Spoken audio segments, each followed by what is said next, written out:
In this video, I'm going to give you the answer for this question. The question is: the ancient city of Pompeii was destroyed by which volcano? Now I'll give you the answer for this question, and the correct answer for the question is Mount Vesuvius. Well, that is the answer for the question. Hi, thank you so much for watching this video. If you find this video is very useful, you can help this channel to grow by subscribing this channel. Click this subscribe button and don't forget to like this video.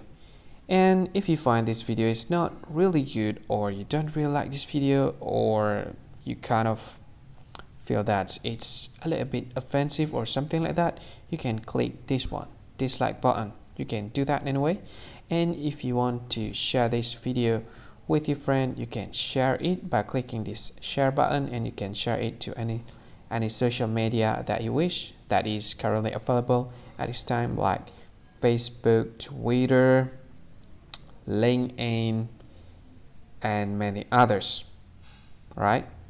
And if you want to add this video to your playlist, you can click this one. You can watch this video later, and you can find more options by clicking these three dots.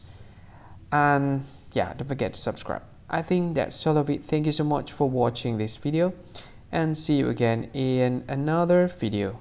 Bye bye. See you again.